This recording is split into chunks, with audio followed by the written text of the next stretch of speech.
Welcome to Weird Games and Weirder People, a podcast about role-playing games and the weird, wonderful people behind them.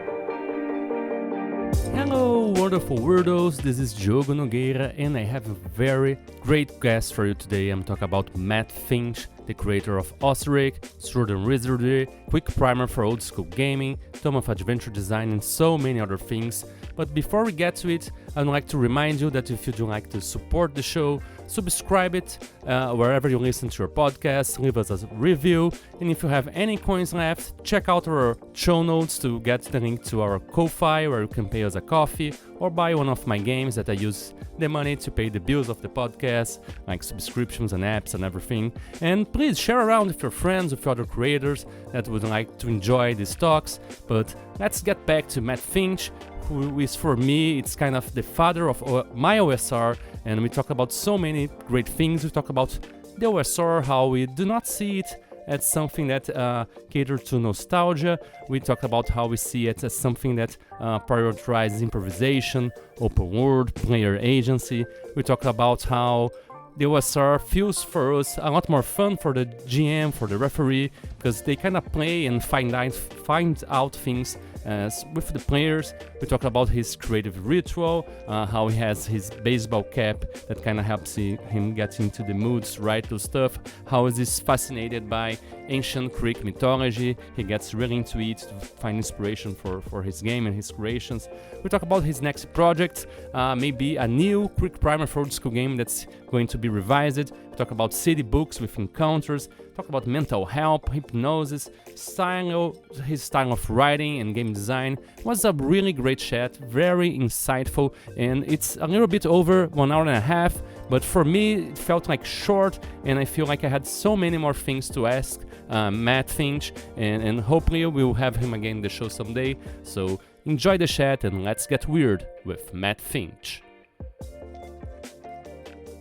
Hello, Matt. Welcome to Weird Games and Weirder People. It's such an honor to have you here. It's such a privilege. I'm a really big fan of your work and what you have done for the tabletop RPG scene. And how are you, my friend? How have you been in 2024? Oh well, 2024 is it's a rough year so far with Janelle Jaquays passing away. But other than that, everything's going all right. Very pleased to be on the show. I think this is the first time we've ever talked to each other live, other than by for years and years we've talked through Facebook Messenger and emails and so on. So it's kind of nice to actually see your face and talk to you in real time. Yeah, for sure. I've seen a bunch of your videos, like your channel, and I've learned so much from you, and I I don't know how to express how your work has been informative for how I see adventure gaming. Even though my recent games don't really adhere to traditional SR, D&D kind of rule sets, the way you thought how to make adventures, how you put how to play a game in old school style in quick primer. They are still how I try to design games, even though I don't make games with D&D engine or something like this. They're still like my frame of reference, and I thank you so much for this, and it opened the way of gaming for me, because people always refer to old school game as something nostalgic, but I didn't live that era. I briefly played a D&D second edition, and then I was straight to D&D third edition, and that's what I played, for almost 10 years. And then I discovered the OSR, and it changed how I approached the hobby, and I'm so thankful for that. Well, I'm glad that you found some use in it. I don't really think of the OSR as being nostalgic. I think for a lot of people, it probably is, and there's probably a lot of things about the way that it operates that's nostalgic even for me. But really way back when I was writing Swords and Wizardry and writing the quick primer for old school gaming, I wasn't focusing on the nostalgic side of it. What I was really looking to try and do was just explain how a game that was largely improvisational was played, because people who were learning how to play at that time in the third edition era were learning it. The writing of the game was intended to be as little improvisational as possible. They wanted to have rules for how you Yeah. did the things, and it's two very, very different styles of play, whether it's, the improvisational old school style, or whether it's the newer school style that tries to have a rule that captures everything. um, and so I really don't see the OSR as being nostalgic at its heart. I think the heart of it is about uh, an improvisational game system, which is exactly how you design your rule sets. Is with a highly improvisational element where the players and everyone is adding to it. So and that's also how I see the core of the OSR. And then everybody has things that they like or dislike, having to do with the art, the degree of role playing, whatever it might be. But that, I think, I think you have to have some of that in addition to an improvisational system for it to be old school, because otherwise you're really just talking about an improvisational system instead of being old school improvisational system. But I think that the real heart of it is that there are a lot of areas that are only loosely covered by the rules, and then the gaming group, or the referee, fill in whatever necessary rulings or improvisation is needed to make it keep moving as a game.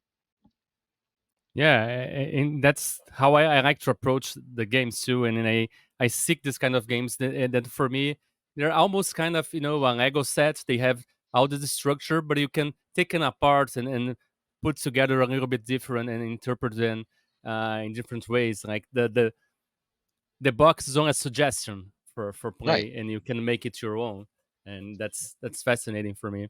uh, but I mean, I always ask guests who come here to maybe introduce themselves and who they are and what they do, and to share maybe just a small weird detail about themselves. And maybe some weirdo out there doesn't know who you are, but I always like to ask to for the guests here to express through themselves who they are and what they do, because reading a bio it's different. So, Matthew, if you can just enlighten our weirdos out there.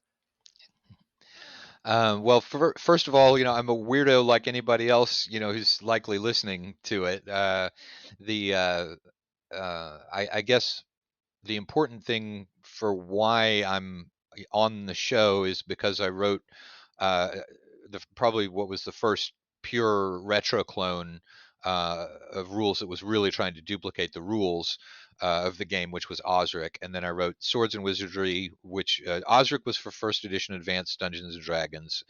Swords and Wizardry is the original version of Dungeons and Dragons that came before before Advanced Dungeons and Dragons. And the idea being to simply, as close as legally possible, duplicate the description of those rules so that people can then mess around with them and to release them into open game content of one sort or another. At the time, that was through the Wizards of the Coast open gaming license. Which now has sort of fallen out of favor. We're using a different license called ELF to get that out for people to use.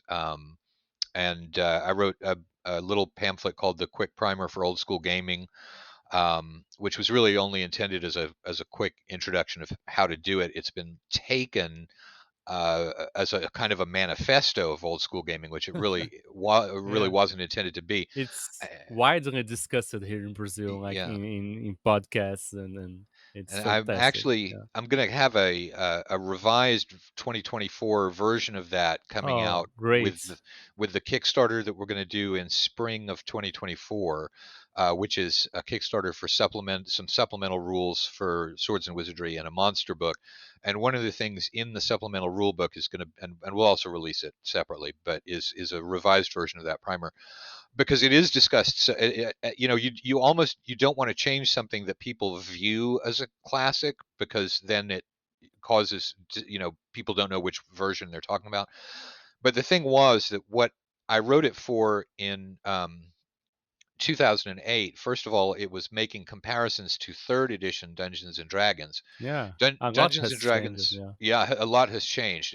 There's an entirely different design approach to fifth edition Dungeons and Dragons, which is now what people are coming to. And so if people are reading the primer, for one thing, they'll run into, a description of a spot check, which isn't, I think is meaningless now in fifth edition because it's a perception check. Some of the words have changed that I use to make the yeah, comparisons. Um, and also fifth edition is a more old school system, I think, than third yeah, edition D&D was. And so I dialed back a little bit um, of the of the contrast in yeah. there, and In this also, spectrum of old schoolness, yeah, yes. Yeah, yeah, yeah, it is. I mean, it's certainly it's. I think fifth edition is falling into the trap that second edition fell into, yeah. which is that you simply have so many So many, yeah, resources now that it's becoming complex, not because any individual component is yeah. complex, It's but just it's because there are becoming too so big. many Yeah. components that it begins to become difficult. So I think it's facing that challenge. But that's a very But it, but different. it, but that's also one of the attractions too, because it's malleable. If you have a group and you can agree, oh, we're only gonna use this, and we're gonna keep it basic. But if you want to make it so complex, because some people really like this kind Oh of yeah. chess of making this combination. So Oh yeah. that's No, I mean, that's well, one that's one of the advantage. things Yeah. we had to really be concerned about when we were coming out with the supplemental rule book for Swords and Wizardry, because there's another, I think, 10 new character classes, so that brings the number of character Mm. classes up to 21. And so at the very beginning of the book, I say, look, for a lot of people, the attraction of Swords and Wizardry is that it's simple. So you do not have to use anything from this book. These are all completely optional, because there really are, you know, people have different tolerances for how much material they Yeah. want to have in a game. So we wanted to say that, right at the outset, was, this is not it's not an expansion of the official game. It's a set of optional things that you can pick and choose and add. Yeah. Yeah. But I interrupted. Like you're saying all the things you've made, and like you made so much. You said the Kick Primer, Sword and Wizard, OSRIC, Tome of Adventure Design, which is like a masterpiece of making adventures and giving you tools and inspirations to make this, and really changes how I make my own games too. I have to provide them some tools like those because they're fantastic. Like you really don't need a lot to you don't need a lot of adventures to play. Like if you have those tools, you can improvise and keep playing.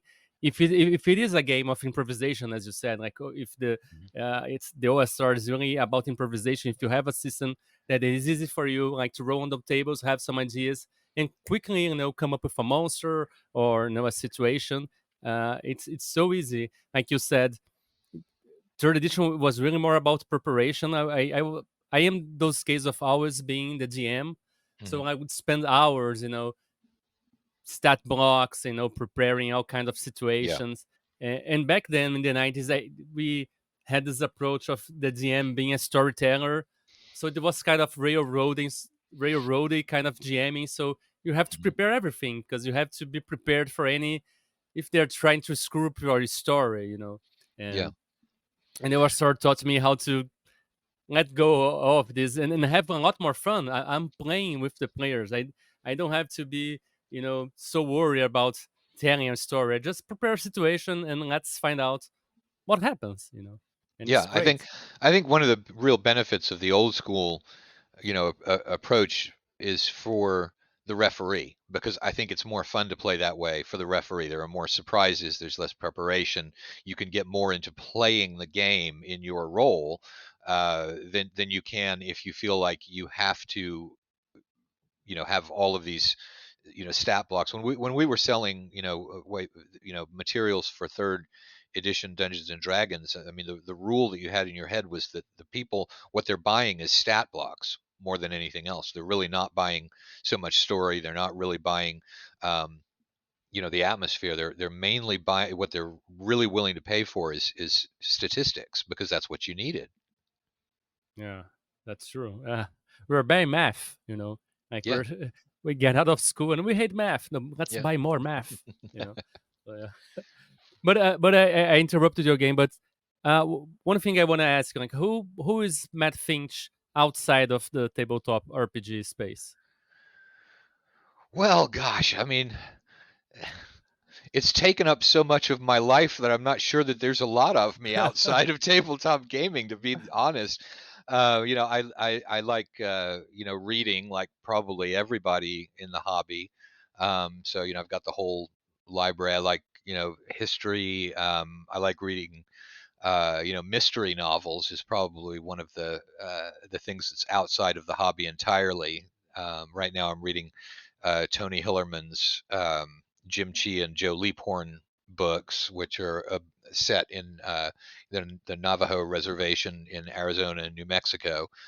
So that's got no contact at all with the tabletop gaming or the things that I do with that. Um, so You don't see any connection on how you approach the hobby, or how do you design adventures and settings and situations through this interest you have in fiction and mystery and in history?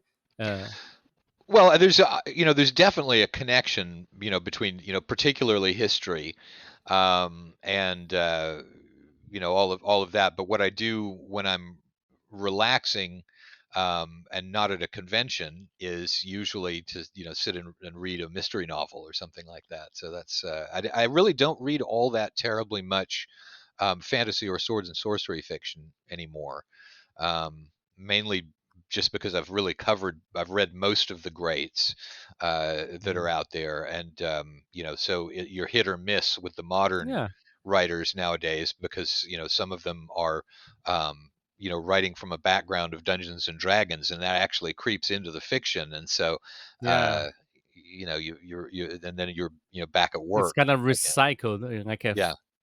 recycled fantasy. Yeah, I get that too. Uh, but I mean, you don't think any of the mystery elements? Have you ever wanted to make a mystery game or something about crime or anything that you put in any of your fantasy games? Like, Not because really. No, no, yeah, because the thing is that I don't really consider myself a game designer. I've done a good job of rewriting games that were designed by other people in such a way that it made it available to a wide audience, and developing that. But I really consider myself more of an adventure designer, than a game designer. My game design is not up to the level that you hit. It's not up to the level that James Spahn hits. It's not up. There are a lot of phenomenal game designers out there. Stephen Radley McFarlane. That I'm nowhere. I'm just I say, here's a thing yeah, that you could do, and they immediately say, ah, well, what you want to do with that is you need, three darts, two six-sided dice, and a piece of paper. And I don't. I'm like, well, that's exactly right. That's exactly yeah. what you need. I would never have thought of that. So it's not an area. I'm not bad at it, but it's not But really where even my even skills lie.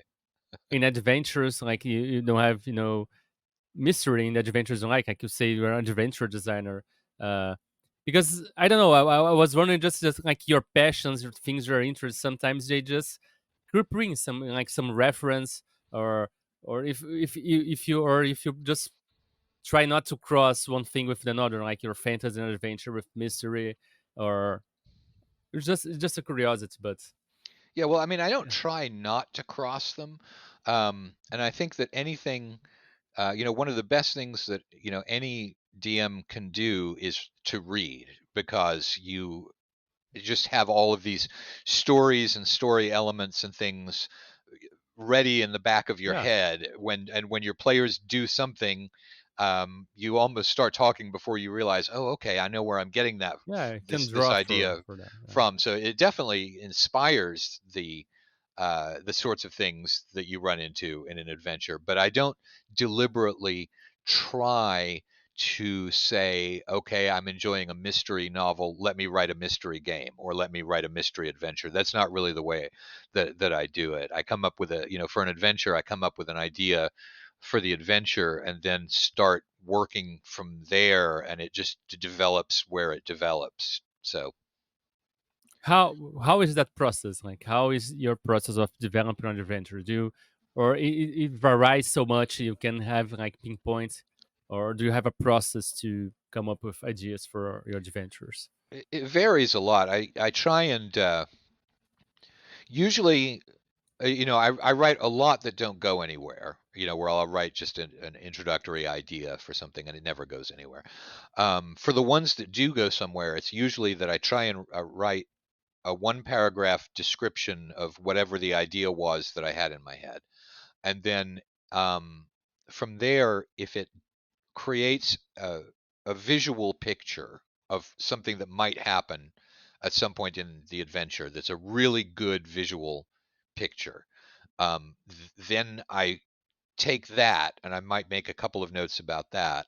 Um, but that begins to create the first this, then that, then this, then that, then this, then that kind of development of it. So I have to have some sort of picture in my head, and it might not even be very relevant to the adventure. I mean, when I went to southern Spain on a trip with my mom because she wanted to go see the Alhambra, and a lot of the and so we spent a lot of time going to the hill towns, and seeing a lot of the Arabic Moorish architecture that was there, and that was very inspiring just because it was a different form of architecture than I had run across before, and just putting that architecture and that imagery into my mental picture of a fantasy world was enough to create several different ideas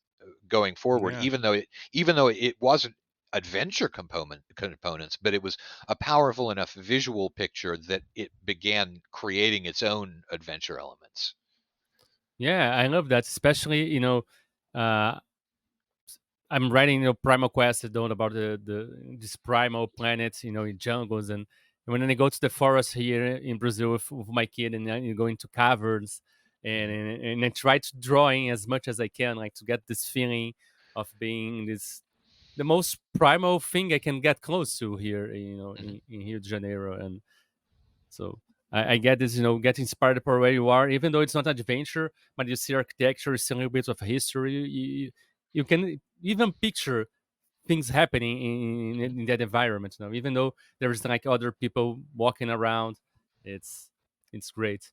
Yeah. Uh, Matt, I always ask the guests to come here, and the podcast is about the weird, and we have a very positive, view of the weird. Like the weird is the new wonderful, and it's unique. But I always ask them to try to define what is weird for them and how they seek that in their work, in their life, if they seek that at all. Well, I think that, for me, weird really just means doing what's interesting to you without really caring about what other people think about it. So a more precise word in English might be eccentric, in terms of how I see weird, because I think that there are plenty of people who are weird, and it's something that is, you know not frowned upon. I think there are people who are weird, and other people, they look a little suspiciously at that kind of weirdness, but it's all, what it is it's people who are individuals doing their own thing, and we all have interesting, hobbies, and we watched a show the other day, Susie and I, where a guy had built the place that he was happiest was on a train, and it was a particular train that he used to take back and forth, and he had built a replica of the inside of the train car in his basement under his house, an exact replica of the, so that when he wanted to relax, he could go down, he could sit in Yeah, his train, and I love that. Things like that, I yeah. absolutely love. So, that I think, and that kind of thing is exactly what makes civilization interesting, and what makes civilization tick is people doing things that other people might not think of, and just going and doing it. So Yeah, I think it's a lot about being authentic and being comfortable, being yourself, even though others might judge you because they don't feel comfortable being themselves too. So I yeah. think there's a lot of reflection of this. And you mentioned about the the train. it's almost like finding a sanctum for you to feel comfortable. Do you have anything like this for you, like a place where you imagine being there, or like you feel at peace in some way? Well, my office, you can say I've got all the books behind me, and I have this room. We have an atrium in our house where there's no roof over the middle of it, and it's sort of like a little tiny courtyard. That's a nice place. So it's all around my house, so I'm lucky in that regard. So. Yeah. Do you do you think, talking about weird? Do you see role playing games as being something weird and unique, or do you think that, like, they're any other form of media? And what would you say is like your favorite part of role playing games? Well, I think role-playing games used to be weird. I think now they are not so much anymore because it's become so mainstream. And not just the tabletop gaming, but people can understand the tabletop gaming even if all that they've played is a video game, like Morrowind or one of the fantasy uh, video games. And think that, so now I think people understand what you're talking about when you talk about tabletop gaming in a way that they didn't used to be able to understand what you were even talking about. So I think that it's become, far less weird than it used to be. And I think that, you know, Is that in good? Is that bad? What do you think about I this? think it's probably good because I think tabletop role playing is Mm-hmm. a very good hobby, for people just to learn about, social interaction with other Oh people. yeah, I think anything that gets people together in a small group, talking about something, so, it might be a book club. You might be getting together and yeah. discussing books that you've read.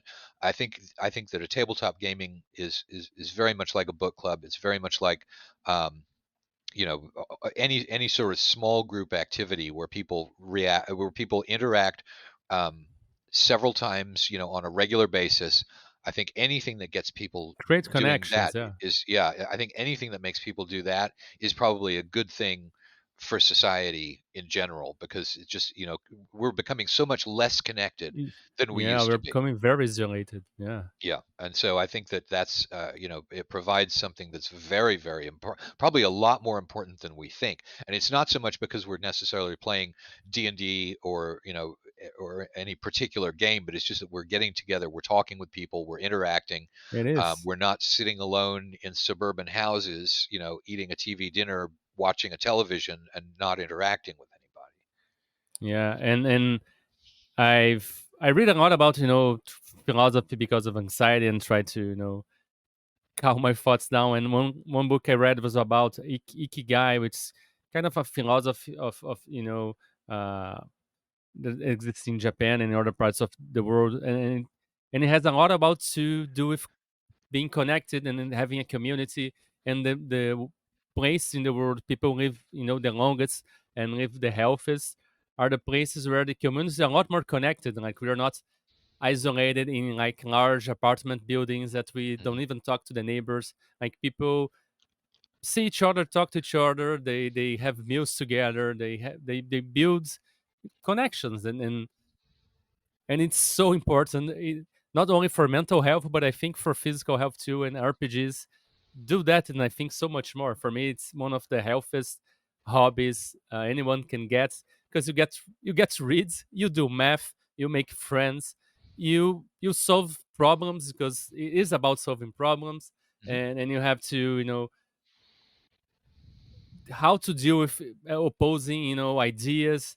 And I know I learned so much. Like, I learned another language to be able to play things I wanted to play. Hmm. And yeah, it's fantastic in some ways. So what do you say is your favorite part of a role-playing game? Favorite part of it is, I mean, again, it's the people, talking to people. I really enjoy, most of the gaming I do at the moment is conventions. And so, there are people that I see, over and over again at conventions who play in my games, and it's always like, coming home and having a family gathering, Yeah, every time that we, get together at one of these conventions to play. So I think it's, again, it's the sitting down with people.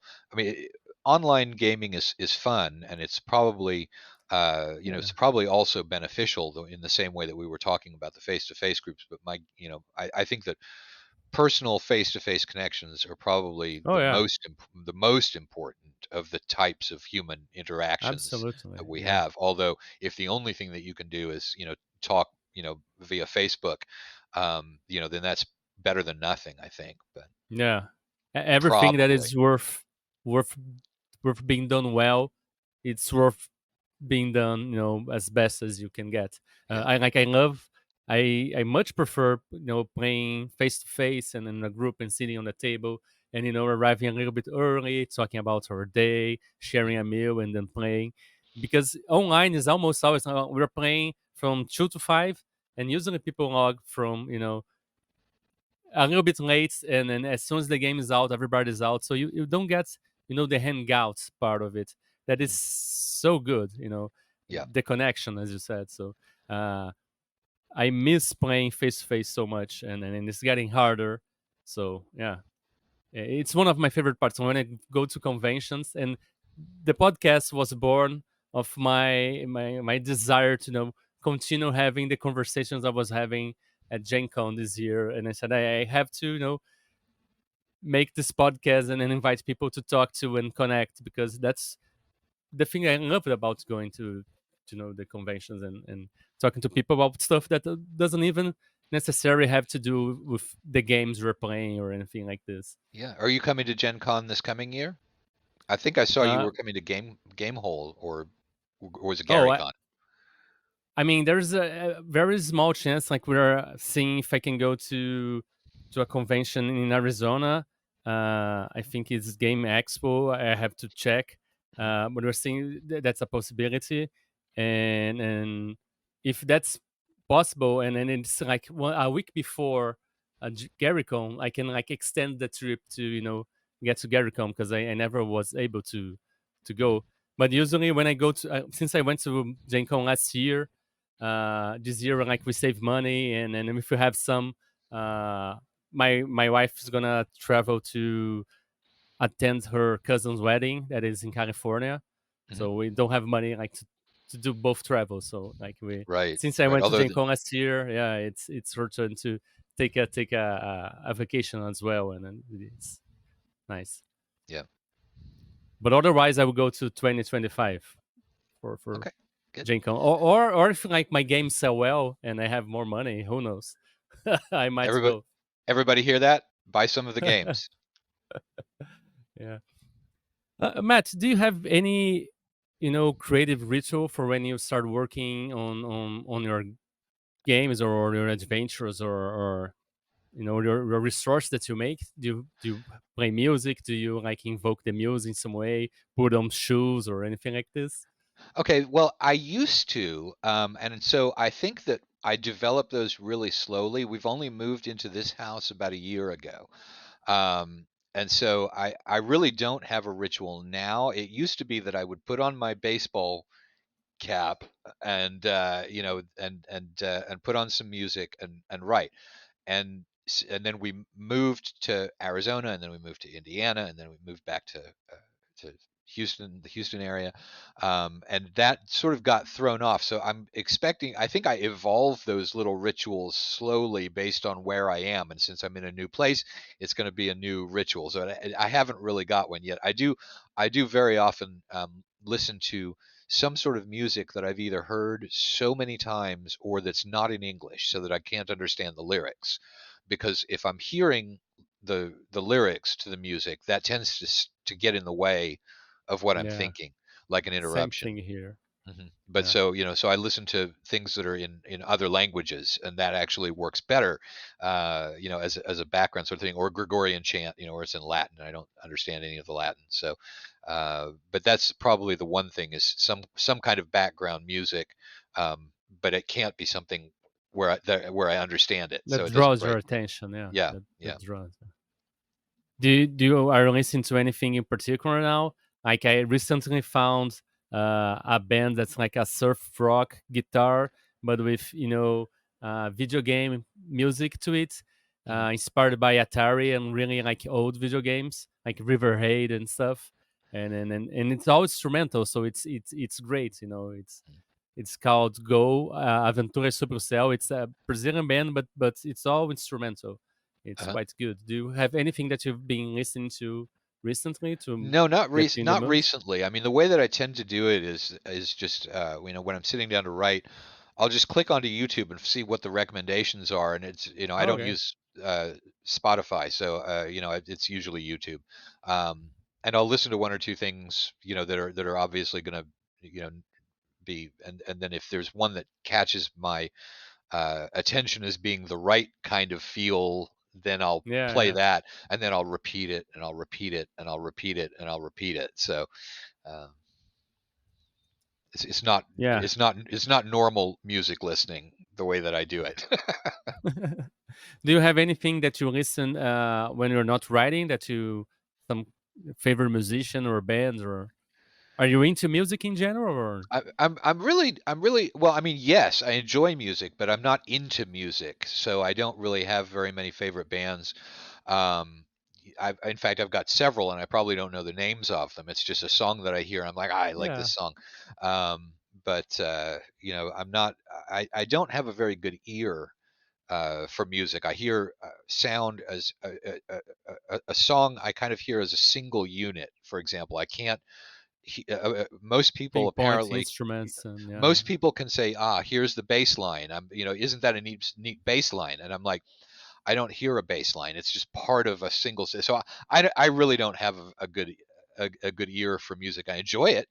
I'm not yeah. tone deaf, but I don't. Yeah, of course. Yeah. Yeah, I get it. Like, which one like and get more into its stuff. Like, I don't know all about music. I know about some of my bands, so I probably don't know a lot about a lot of other stuff, and you're probably interested in other stuff that I don't. But now asking, about your source of inspiration that I usually ask guests here, because I no, everything inspires us, of course, like everything we can draw from.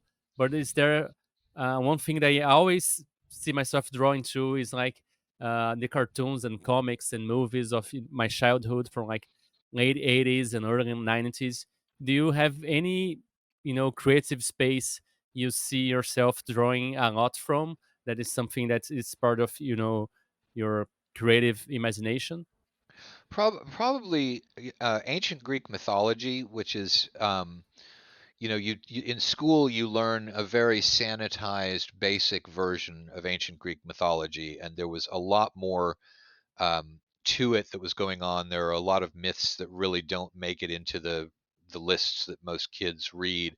There are subtexts behind a lot of those, and my first year in college, I thought I would be a classics major before I realized just how difficult it was going to be to learn both ancient Greek and Latin, and then also read things in those languages within 4 years. And I, did 1 year of ancient Greek and then tried to read the Iliad and discovered that, what I had been learning in ancient Greek was um, it vaguely worked for the Attic Greek period, of Athens, but for the Homeric Greek, it was entirely different because it had been around for a very very long time. The language had changed, and so I realized I'm just not going to be able to accumulate the tools for this degree quickly enough to do the things I need to do for the degree. But while I was doing that,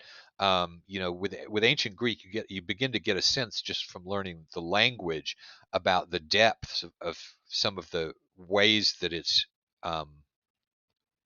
the ancient Greek poetry is has got a lot of implications and things in the language. It's a very different language from English. Um, and so and I of course, since I was doing classics, I was reading a lot of the college level mythology, which is very very different from the middle school and high school mythology. And so the fact that there were all the chthonic gods who probably got changed to the Titans, the migrations in and out of the area that eventually becomes the Hellenic um, area of Peninsula. control in the Yeah. ancient Mm. world. And so I would say it's probably the lesser known ancient Greek mythology is probably what I draw on most deeply, and it's really more for the themes than the actual myths that I pull on. But the idea of underground religions, mystery religions that don't rely on dogma, they rely on an experience, and so on. Would I think probably be the biggest source of inspiration for me. Yeah, that's fascinating, and it's how I was asking, about your background and how that influenced. So that's something like you studied, and then it's something that became part of your imagination, and you draw a lot from for your work. And how you talked about how different it is from what we learned in like in school. It's like fairy tales, right? Like the Oh fairy yeah, tales we learn like from Disney and in school. It's very sanitized, like uh Little Mermaids. Like it's a bloodbath, like in yeah. the original. Well, it's a It's absolute tragedy. Little yeah, Mermaid. Nothing works out well yeah, for anyone in Hans Christian yes, Andersen's Little Mermaid. Hans Christian Andersen was a great storyteller, but a really depressing view of yeah, life. And when you read his stuff, he's the Little Tin Soldier as well, or the yeah, Brave Tin Soldier. Yeah, so and then you yeah. go even further back, and you get stuff that's pulling on, uh, you know, rural experiences in a very, very difficult world that are a lot more raw than what the Yeah. Victorian, retailers of those stories wanted to put in front of kids in London. So Yeah, but if you go like in the original source of pretty much fairy tales from almost every place in the world, it is like this.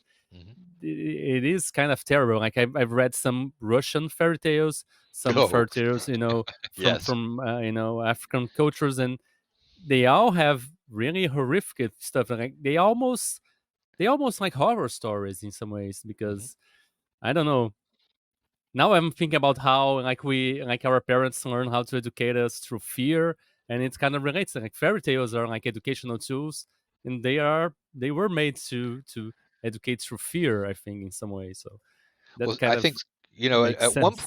at one point in time when I was thinking about folklore and mythology, so again, this is college, this is old scholarship, but one of the going theories there was that it was a lot of those fairy tales were written to warn you about things that did happen in real life, but without telling you what it was really about. So a lot of it is, don't don't Yeah, listen to a stranger who you don't know. It's a lot of the same lessons are there, but they're told in a very different way. exactly. Yeah, yeah. It's the little Red Riding Hood. Like, don't talk to stranger in the front. Don't take follow the routes that it was telling you to do. Don't go to like strange places you don't know. Yeah, they were educational stories. Yep. Like in a way, like all stories are education in some way, even unintentional. But yeah, do you is Matt, do you see any like other artists or creator or designer from any of media? It can be from games or outside of games that inspires how you approach your work and the way you act in the space of tabletop role playing games. Um, well, I mean, there's probably a whole lot of people that inspire me, both in the tabletop and outside. Mostly authors, I think, because I work mainly from the written. We already talked about how I'm not very good with music. So, uh, Yeah. but to give a few, I mean, yeah, there are a lot. I mean, Colleen McCulloch's Rome series um, gave me a viewpoint on ancient Rome that I think was really interesting. I think, obviously Jack Vance was able to see a kind of fantasy that other people were not able to see. I love the Traveler game, so Mark Miller has got to be in there. Obviously, Gary Gygax and Dave Arneson. Um, my uh, favorite poets are T.S. Eliot and William Butler Yeats, probably, and then Neil Gaiman is great. Although I don't think Neil Gaiman's really directly impacted anything that I've done recently, but he's a really great read. Um, The fun authors to read are I mean, I really like C.J. Cherry's Channer series is one. Glenn Cook's Black Company books are great. Um, so there's lots and lots and lots and lots of sources for that. C.J. Sansom's Matthew Shardlake series is great if you want to do any sort of city adventures. Um, so yeah, Yeah. there's a lot. I could keep going. I'm turned Yeah. around. No. Since this is a Yeah. podcast, It's yeah. only Diogo knows that I'm turned around now with my back to the computer, looking at my bookshelf. But there's Yeah. the Bernard Cornwell books are great. Mainly, I liked the Sharps Rifles ones, but he did some that were about King Arthur. I think Enemy of God and Yeah. Excalibur are some of Pendragon. those. Yeah. Yeah, those are great. That's a really great picture of medieval Wales and the center of England. It's Um, Winter King, right? At least here in Brazil, I it's think called he the did. I Winter think he did King. two. Oh yeah. Is Winter King in that series? Winter King maybe. But the Yeah. thing is, they, like you say, yes, the Winter King. Yeah, I've got it right here. So yeah, whichever series Winter King is probably the one that the other ones are in. But they also do have different titles a lot of the times when things are Yeah. published in different countries, so you never really know. I was very But annoyed when I bought a whole set of books by Jeffrey Archer, who I don't read anymore for various reasons. But he, I, they had an entirely different set of titles, and I found in a used bookstore. Aha! Here are some Jeffrey Archer books I've never seen before, and they were just had different titles. oh yeah.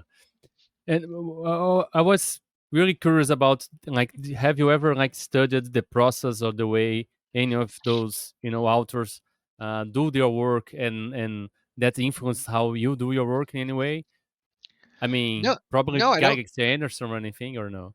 No, I don't. I don't really think so. I don't really. I mean, I'm interested, but the only author I know very much about the method that they used was um, Michael Moorcock, who should have been on my list of people who've been big influences, because Michael Moorcock, of course, but he did write Yeah. a formula based on somebody else's formula that he used for writing his books. So I did get a little bit of insight into reading, the way that he structured his stories. But I have to say, I think that's one of the weaker points in Michael Moorcock because you can see that he does that. Uh, Mm. when you read the Coram books, and then you read the Elric books, and then you read the Hawkmoon books, and then you realize that You see a okay, this pattern, is yeah. a little bit formulaic. So it wasn't actually, I don't think, one of the strong points. Hello Weirdos, this is Diogo Nogueira and I'm back with a word from our sponsors. Me! I just released a new game called Cosmosaurus, in which you play a dinosaur space ranger who protects the galaxy from evil threats such as slime bankers, undead pirates, and Cosmosaurus from a void dimension. It's a game with a runes-light system inspired by Forged in the Dark and Lasers and Feelings. It comes with a bunch of tables for you to generate content for it. If you know my games, they're really easy to play and they have tools to help you improvise and play with low prep. It's an ideal game for one-shots, short campaigns, and introducing new people to the hobby, and it's a really perfect family game. I play with my kids all the time. It's a game inspired by Saturday morning cartoons.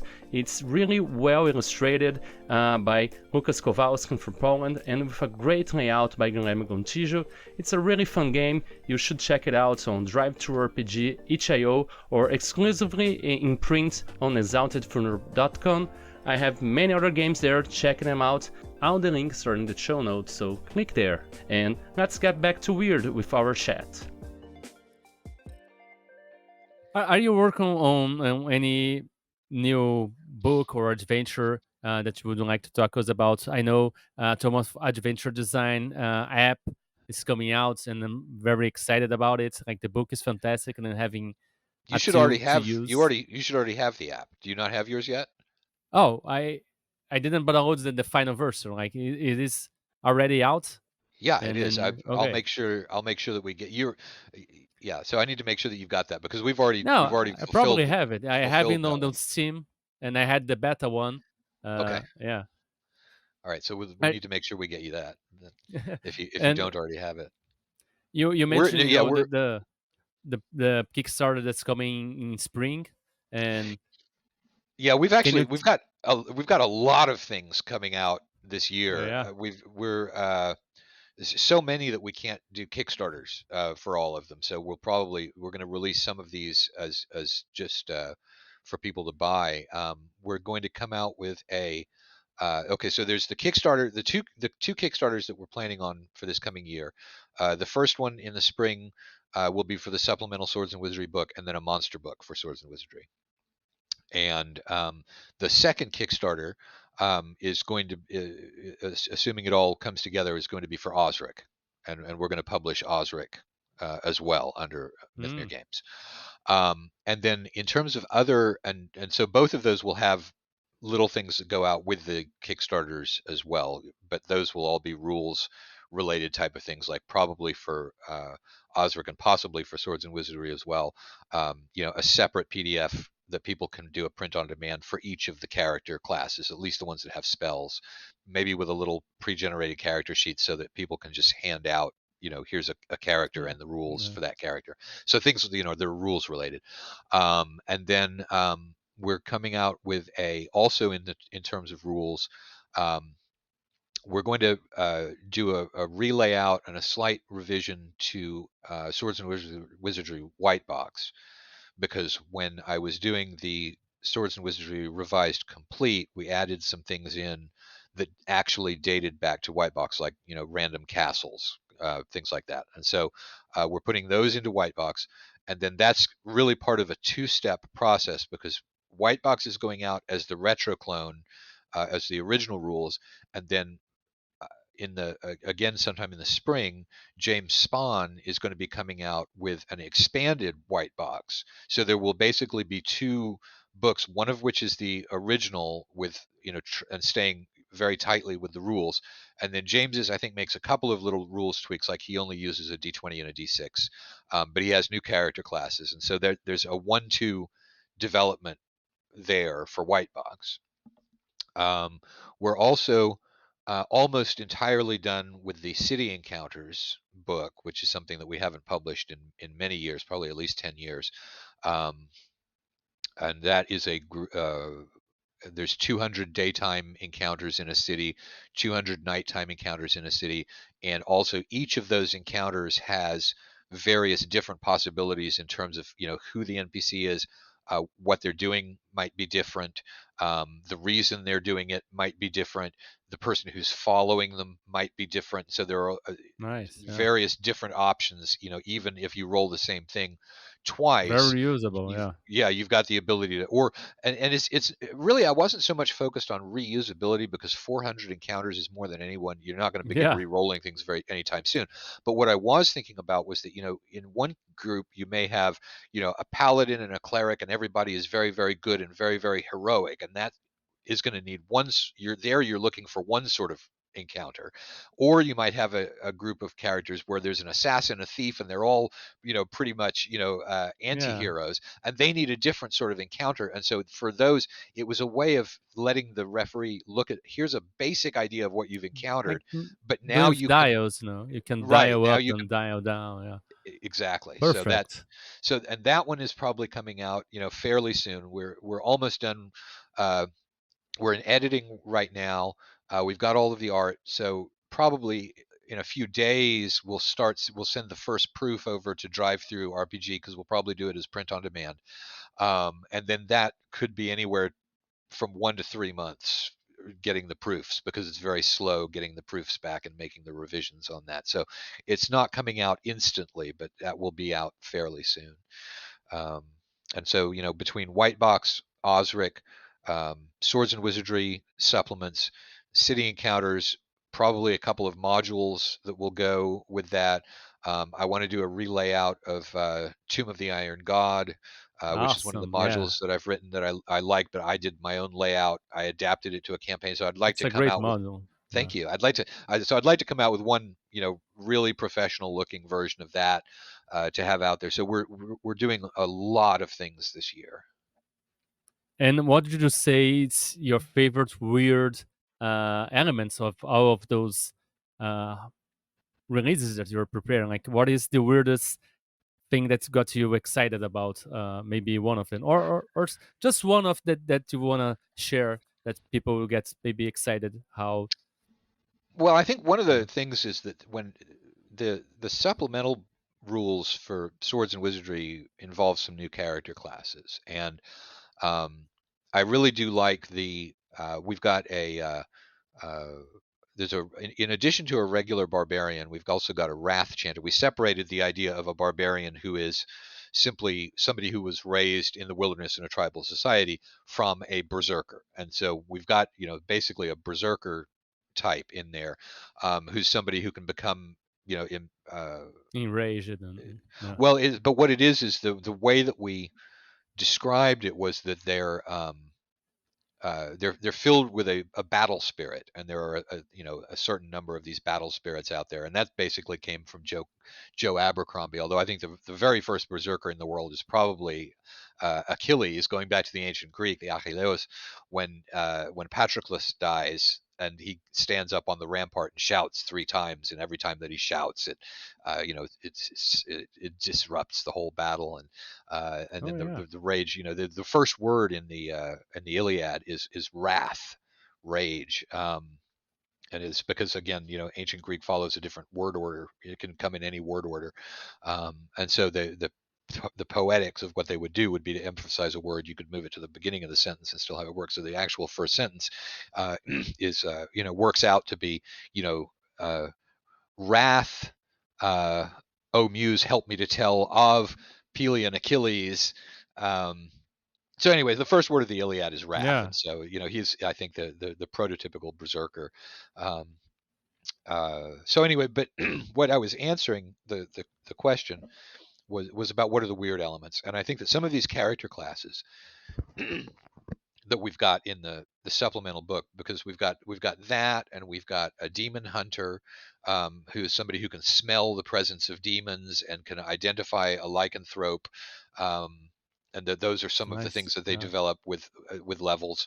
Um, it's just, I think there's the range to get into a more Arduin like weird kind of sword and sorcery play style with some of these additional character classes. I think really emphasize that, and we've got it also goes in the other direction as well. There's a chivalric knight, who's basically like the cavalier, for Yeah. because a lot of people like to have somebody who's a skilled rider, and really doesn't work well in the dungeon but is great for outdoor adventuring. And so we've got Yeah. some more traditional Western European elements coming in there as well. um, but Yeah, I, you're I I think it providing gives a the lot more direction so you can go. you're providing the bricks, and they can set on their own Legos the way they want. Like if they I want hope so. more I hope sword and so. sorcery, they would just pick. Oh, we'll just use it this and this class. Like the knight, you can be the knight, you can be the paladin, Yep. or there's no gods, so you can be clerics. You can only Hmm. be sorcerers or things like this. And that's great. Like, do you have any like? I love you talk about like sword and wizardry, like, sword and sorcery, and I love like sword and sorcery. Do you have any plans like for like a more straight sword and sorcery supplement for sword and wizardry, like doing something like Conan or for fighting Grey Mouser, anything I, like this? I don't really think so. Not along those lines, because I mean, Jeff Talanian has already covered Oh that yeah, ground very, very well yeah, very with very yeah Hyperborea, and he's got a whole yeah rule set that works very, very well for the sort of weird fiction um, yeah. type of thing. And so, the way that my thinking goes is I don't really put walls around something that I'm doing and say it's Just going provide to be this, the but I tools. do come out with something and then say, wow, okay, this really fits more within weird Yeah, sword and sorcery, or it really fits more within, traditional. But I like all of those elements of fantasy that um, in a sense, we've artificially broken them into categories, when they yeah, don't, very that's few true. of them really fit perfectly into those categories. Yeah. So I don't try to go with the taxonomy. I just try and go where the mental story, that I'm evolving. Um, I just see where it goes. Yeah, it makes sense. And like provide all the tools and let them play with it and see where it goes from there. Mhm. Matt, would you say do you have any particular style or mark? Like do you have a weird mark that you can identify throughout your work? Like do you sense you have a voice? And if you do sense, can you tell us a little bit of what you think it is that marks your work as being yours? Well, I don't think I necessarily noticed it, and it's certainly not something I did on purpose. But Yeah. I've had a lot of people tell me that when they're reading, that they can identify when it's me writing because it's a more conversational interaction with the reader. Somebody was writing about how you can have a rule set, but then when they read Swords and Wizardry, it was the description of power word kill or something like that, and it said, from 1 to 4 hit dice it does this, and from 5 to 8 hit dice it does that, and if they have more than 8 hit dice, it won't affect them, but they'll probably be impressed. And it's Yeah. apparently I can't stop myself from making little editorial comments like that when I'm writing, and people Hey, tend it to gives like it, and personality. yeah, Yeah. so there it Yeah, is. it breaks the monotony of just reading statistics, and I think it's a mark of a good writer because it keeps the reader interest. Because sometimes I do get bored. Like I have this problem that I have to read the whole book if I'm reading the book, Hmm. so I will read statistics, and those little things really help. You keep going because otherwise it's just starting to get a blur. Numbers and numbers and numbers, Yeah. and those small things really keeps you keep reading because you want to see. I want to see the next little Mhm. detail about this. That's a great touch, by the way. Do you have any other hobbies besides role playing games and then reading and literature? Do you do anything that's just for yourself, any kind of creative pursuit?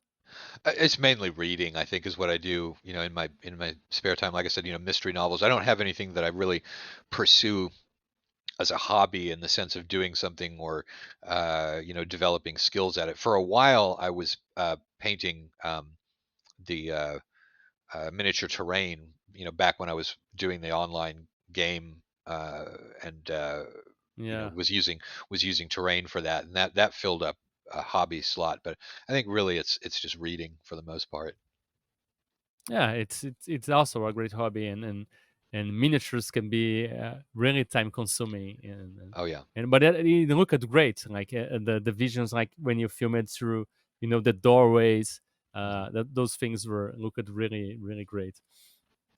uh, Now I wanted to ask you a little bit more about your personal experiences, a little bit about your personal life, about maybe weird experiences you might have had. Have you ever felt like you had any contact with the supernatural, being either ghosts or spirits, aliens, or monsters, or anything like this? No, I can't really say that I have. Have you ever heard any stories that impressed you, like from where you came from or from where you were born, or anything that's left you a mark? Or like, does you don't even believe anything of this? It's Or are you curious about this kind of stuff, or no? Well, I'm not very curious about it, but I mean, I think there's certainly a lot of things that we don't understand yet about the world.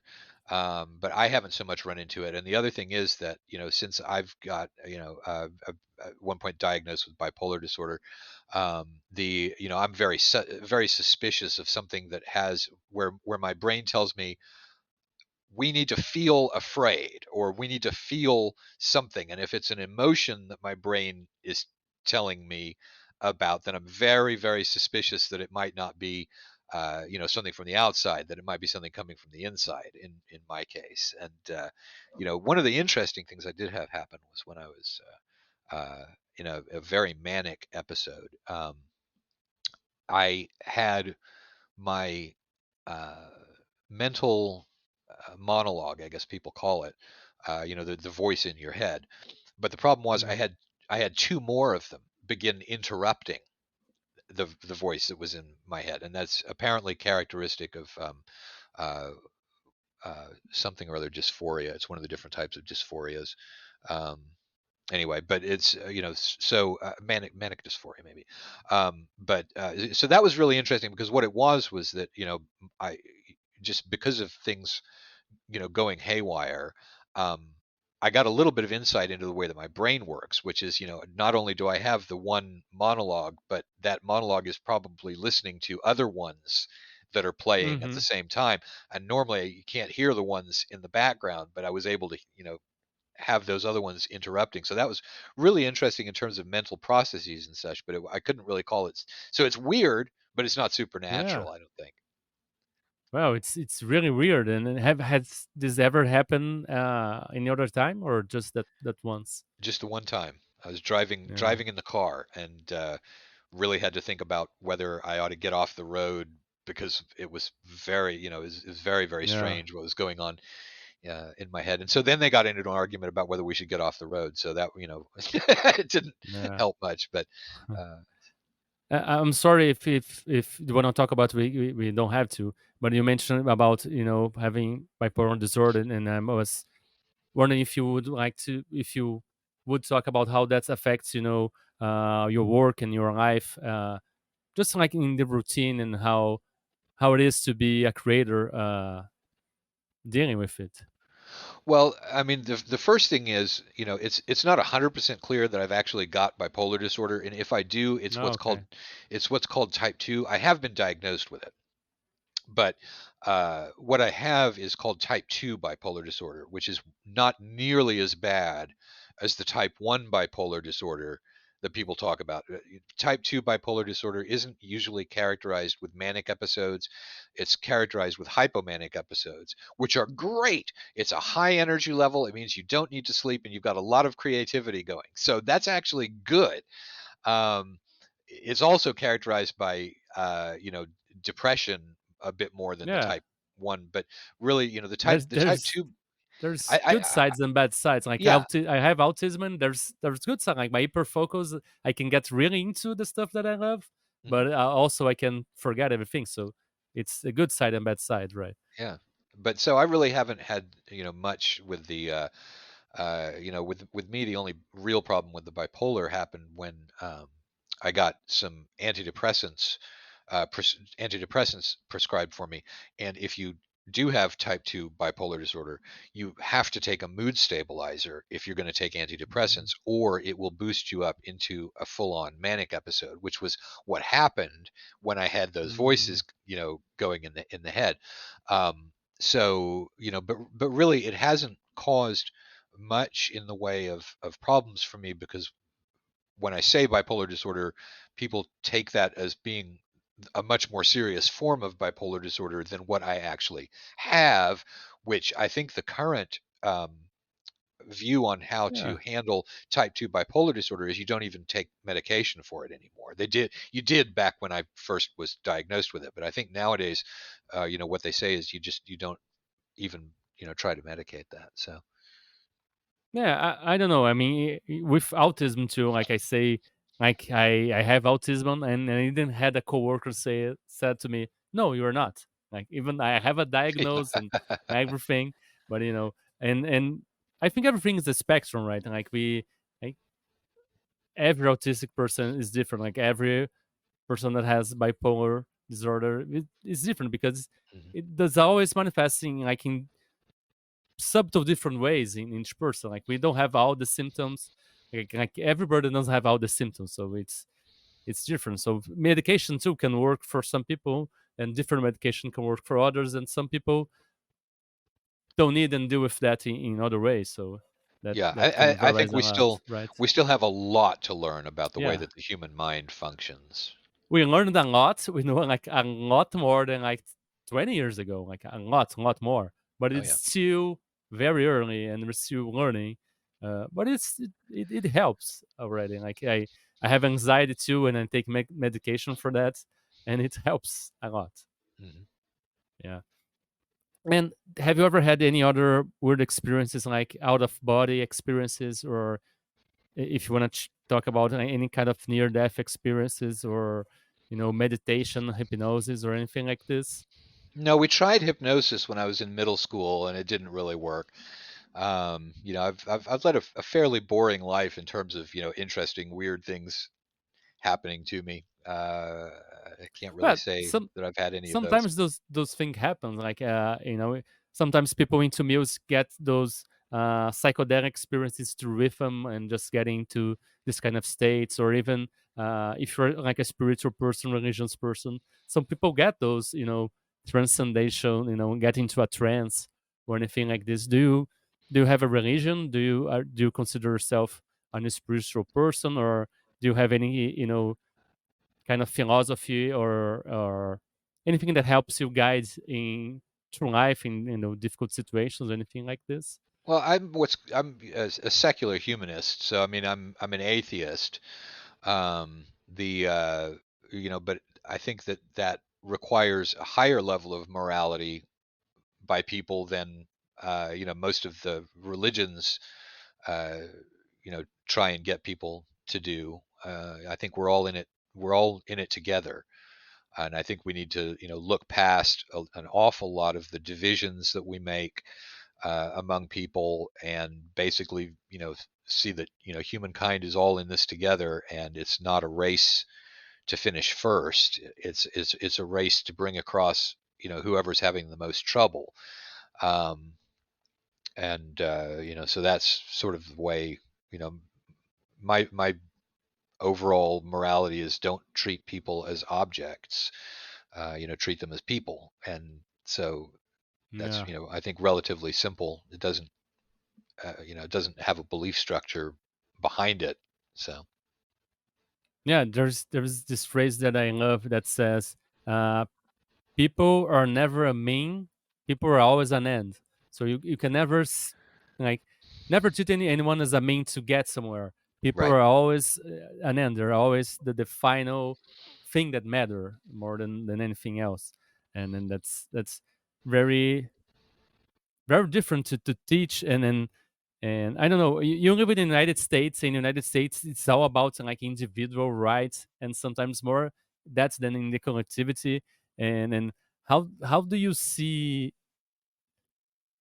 this changing in any way in the United States, or no? Well, I mean, there's obviously there's political shifting around going on in the United States right now, and it's a very, very complicated description of what's going on, because I think Yeah, it has a lot more to do with power structures. it is. Yeah, We have a I'm not necessarily talking, about Republicans or Democrats, but about the people in general. Like, do you see people getting more connected, to the community, and then seeing pets, this is my rights and I don't care, and or things like this, or no? well, the thing is, it's connected, and to Republicans and Democrats, and the reason that it's connected is because we have a system here that since it's not if we had a parliamentary system, there would be more compromising and discussion going on, whereas it's mainly in the US, depending on where you are there are several different places of power in government, and each of those is a winner takes all situation. And so Yeah, and so it makes sense.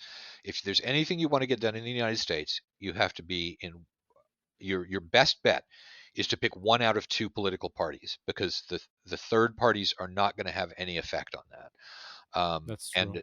And what we are running into is that there is a changing demographic in the country, um, and it's probably mostly rural versus urban interests. But you're getting things that are being affected by everybody moving to one of these two political parties in a winner takes all. I mean, owning guns, for example, is a liberal perspective. It's, if you allow individuals to own guns and not the government, traditionally, that's a left wing perspective of allowing individuals to own guns. In the United States, though, it's becoming seen as a right wing perspective. And I think the reason for that is that in rural areas, a lot of times you need a gun. In urban areas, you really don't, almost any of the time. And so rural people are much more alive to the uses of a gun as a tool, and people in cities are much more concerned about the use of a gun in a crime, and it has affected the theoretical understanding of so the Yeah. practical politics have affected the theoretical understanding of the issue, and there is so much of that going on in the United States right now. It's not a simple story. There are a lot of gray areas in the Yeah, United nothing is States. that It's simple. not Yeah. it's not black and white, but it really does appear to be black and white anytime you just jump on the internet and look. But the reason it appears to be black and white is because we've only got two power centers in this country, which are the two major political parties, and you have to be in one or the other if you want to get something done. So people are jumping into one and they're viewing it as a team, and it's eliminating a lot of the nuance. It's eliminating a lot of the gray area. It's eliminating a lot of the compromise. It's eliminating a lot of the discourse, and so that's all Yeah. happening at once. So it's a really not something um, that that's quickly described. It's just not. Yeah. There is, a comedian, Noah. I forgot. He was from the Daily Show, and then he talked about how he thinks that politicians shouldn't be allowed to in their program to just trash talk the other politician. They should be about telling their propositions, what they're about to do, and the job about telling who is lying or not should be from the press, because we got to a point that it's almost like the opposing party is my enemy. You have to eliminate them. But then when those people get elected, and we're living theoretically a democracy, they have to govern, they have to do the government together, they have to work together. But how do they work together if just a couple of minutes ago they were almost saying they should kill each other or something like this? Mhm. It becomes impractical, and then the government doesn't work. It's all about us versus them, and it's not about doing what the people need. Sometimes I went to here in Brazil. I don't know how that works in the United States, but here in Brazil, sometimes you can schedule to watch the legislature work, and the debates they have there. But there is no debate. Like, a guy just gets there and starts telling why they have this speech, because they have to pretend they're debating something. So he's like saying what he has to say, but everybody out there that was supposed to be listening to debate that, they're like looking at their cell phones. They're talking to each other. They don't care. They all have their votes already arranged by their party. So the debate it's basically a performance. They Mhm. already know what's going to happen. So it's just like a sport. It's a team, us versus them, and that's it. They don't care really about the issues at all, and it's terrible. Yeah. I was gonna ask about if you ever had any experiences with states of altered awareness, being it meditation or anything, or even psychedelics. But you said like you haven't experienced with anything like this, and you mentioned, you know, No, I've experienced psychedelics before. oh yeah, It's just it was I wouldn't have described it as being you know again, I wouldn't have described it as being supernatural. Like I said, I think there are a lot of things out there that we don't understand, but I think also that a lot of the way that we um, organize our thinking about that is also probably wrong. In terms of yeah. the for me, the supernatural is something that is No, I mean just weird experience. It's not about being supernatural, but I was asking like states of altered awareness, and I would like to ask. How was it for you? Did this bring anything new to you? Did you learn how to see things in a different way? Made any impact on you, the use of psychedelics? not really. I mean, it was one time, way back in college, and uh, it tried LSD, and it was a lot of fun, and very different. But I wouldn't really say that I learned very much from it.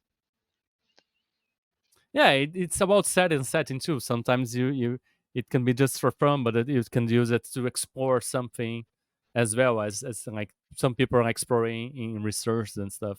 And I was curious about because some people did really change.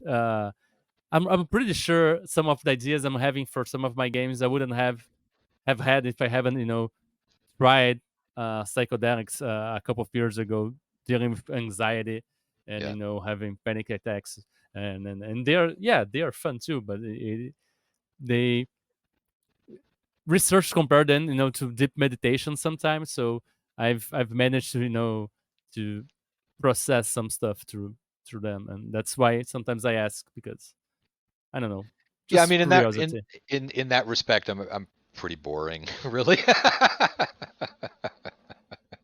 Yeah, it's not about being boring. Like you, that's not something that you seek, and you can have your experiences in different ways. It's just different experiences, right? Uh-huh. Yeah. Uh, do you what would you say is like the weirdest game you ever played? Whether they are RPGs or video games or board games or anything. Not necessarily the weirdest too, because you have like to think, oh, what is the weirdest one? But maybe something that you played recently that really made an impact on you, and then you remember something from it. Well, actually, playing Rifts by Palladium was, probably one of the weirdest. Um, or it might have been back in college. We played a game of GURPS, and everybody just individually sat down to make their character, and we ended up with a really weird group of characters. I like things where fiction overlaps with the game. So any of the various implementations of Alice in Wonderland in D&D, going all the way back to Gary Gygax, that kind of thing. The fiction overlap with a game is always fun. Have you been playing RPG recently, or have you been playing any different game or anything? No, well, I mean, I Because usually stay. I play Swords and Wizardry, and that's the game. I don't really try out new games. I've got a set of games that I play that I'm happy enough with, that I don't really try other yeah, experiences, and those you are don't have much free time too, yeah. I right? mean, there's Yeah, that's Traveler for science fiction. It's Call of Cthulhu for mystery or Cthulhu type of stuff, and it's Swords and Wizardries or original Dungeons and Dragons for fantasy. And I don't really go far beyond that those three games when I'm yeah. playing something. And they already offer so much. Mhm. So yeah.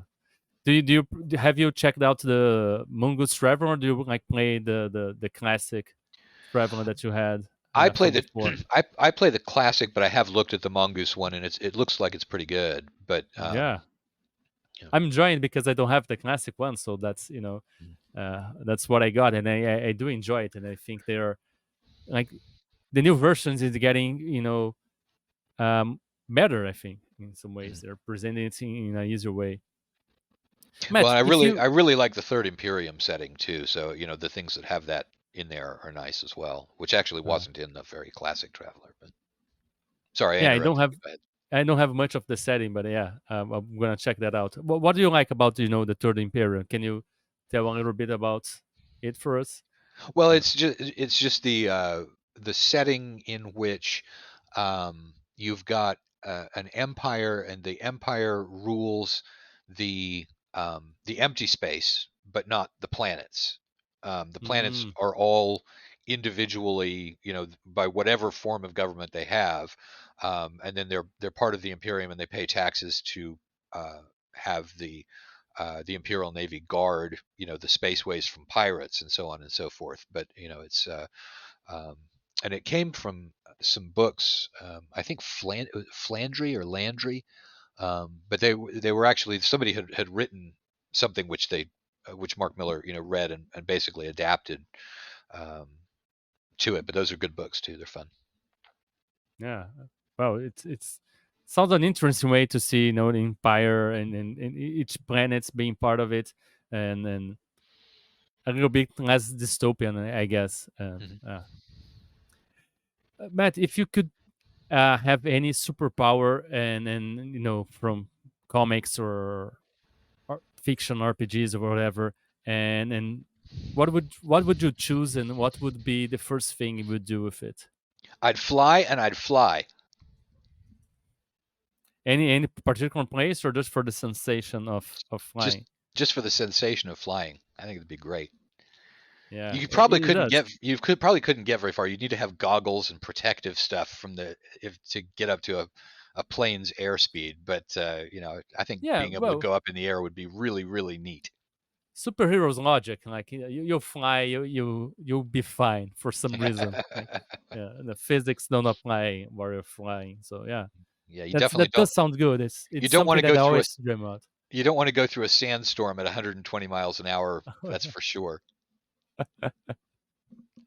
Yeah, the sensation must be great. Like feeling the wind.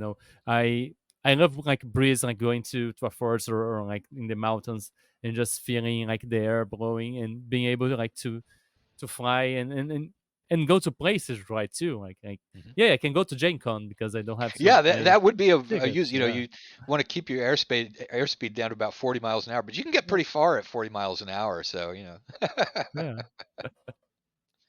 And bring and if you bring. could get anything, from the fiction, from the fantasy, from the games, any weird thing, and would you make it real in our world, what would you choose and why? And this can be, a faction, a location, an entity, or just a force, like the force from Star Wars, anything like this.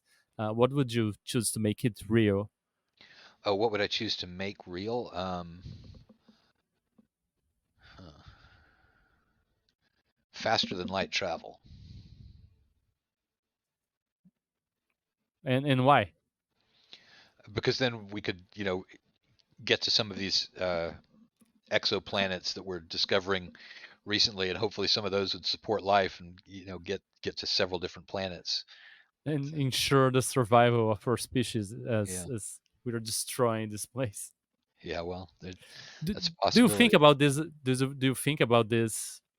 Uh, about how maybe the only chance we have is maybe get out of here someplace, or no? It doesn't. It doesn't occupy my mind a whole lot. I think there are probably multiple solutions to it. If the countries are able to work together, but um, hopefully technology will be able to, come up with fixes for it in the time window that we have. Uh, we'll see. What is your favorite way of faster than light travel from the fiction? Jump drive. The the traveler jump drive where you spend a week in transit regardless, and so you have to carry news from one planet to another, and there's always an information lag. I always thought that was. I mean, they did that just so that it would match up with the way that ships, worked on the sea. But I think it's a really really neat, sort of fictional universe. Yeah, and one thing I always think about, science fiction today is because we have all this, wireless and Wi-Fi, and you think everything is connected all the time. But in space, in sci-fi, like how do you transmit, some of this stuff to vacuum and have interference, electromagnetic forces, and not necessarily, like you can communicate with everyone everywhere, right? So Yeah. and having this delay on travel, even in sci-fi, feels very much like, adventures in like the fantasy medieval uh settings, that we like, that they have to travel to bring news and to hear stuff. and Well, and anything that has to do with adventure, you have to be separated from the support structure of the regular world. So, no. what do you mean by that? Yeah, Well, I mean, you can't, cell phones, unless there's something about, the horror or the adventure that's affecting your cell phones. I mean, what makes it adventure is that you are on your own with a small number of people, yeah, and not able to rely on somebody else to rescue you or fix the problem that you've discovered, or handle the situation. That's what makes it adventure. So I think you've yeah, touched on the root of part of the yeah. the the, the, the Do you think game it's or fiction harder right there. to make adventures in settings of modern world today, like Call of Cthulhu, for example? They usually always set in the past and areas that we don't have access to. all the tools, like the digital tools that we have today, do you think it's harder to make things work in today's setting? Yeah, I think so. I think, anything that has, y- you know, good connectivity is harder to turn into an adventurous story. And that even if you can, it's probably only a one-off adventure setting, not something that you could do again and again and again and again. Yeah, in some ways, like I was thinking now, adventures are always isolated. Some places, like even like Mhm. we see adventure movies setting in today's times, they always separated from the outside for some reason. Be uh, it's really late at night and no one is awakened, or like they're underground, or they're like in this abandoned place that no one will hear them scream in some ways. Mhm. So yeah, and I know, now that you mentioned, I never thought about adventuring being about it's about being separated from this world and nobody can understand what they're like going through, and they come back with all these things, and sometimes no one cares, no one saw that, and Right, or in the yeah, stories, you come back changed in some way, and yeah, people you change, either but do or don't yeah, notice it. So, yeah, you change, like you live it through that, but through the rest of the world, that's like they didn't saw it, didn't happen, and it doesn't matter in some way, mhm, and maybe for the real world that might not be so bad, like even though they have all this internet, nobody believes them, so they won't have that much information about this mhm, mystery stuff anyway, so mhm. yeah. Matt, finally, the final question is, do you remember the last time you felt really happy and just grateful for being here and being alive? And if you do, can you share with us when was that, and how it was for you? Oh, it was yesterday because we moved back to the Houston area to help look after my parents because they're starting to get, older at this point, and just, hanging out with them, and with my fiance Susie, all in one place. We went out to a Chinese restaurant. We were all sitting there, and everyone was, talking back and forth and in a good mood. And I sort of sat back and thought, wow, this is very nice. This is just a happy moment. So yesterday. Yeah, and it's very important to notice those things, because sometimes we go through those moments and we're just with our heads uh, thinking about the game we're designing, for example, and I'm really trying to see those moments a lot more. And yeah, thanks for sharing with us, and just uh, remind us that those simple moments of those sitting at the table and sharing a meal with the people that we love can be something magical in a way, right? Yeah. Yeah. And Matt, do you have any final message for the readers out there that might be listening to us? Yeah, hang in there and keep being weird. Yeah, and then keep it being weird, keep doing the stuff that you do, Yeah, explore it, and be authentic. Yeah. you add the meaning to the world by being weird. Without weird, there's no meaning. So that is it's a very important job to go out and keep being weird. Yeah, it's very important job, weirdos. Keep being you, right? So, Matt, can you take us out just saying the catchphrase of the show, which is "Keep it weird, everybody." Keep it weird, everybody. Thank you for listening to Weird Games and Weirder People. If you'd like to keep up with the show, please subscribe to be notified when we release new episodes. If you'd like to support us, please leave a review or head on to code-fi.com/WGNWP. See you next time, and remember, weird is the new wonderful.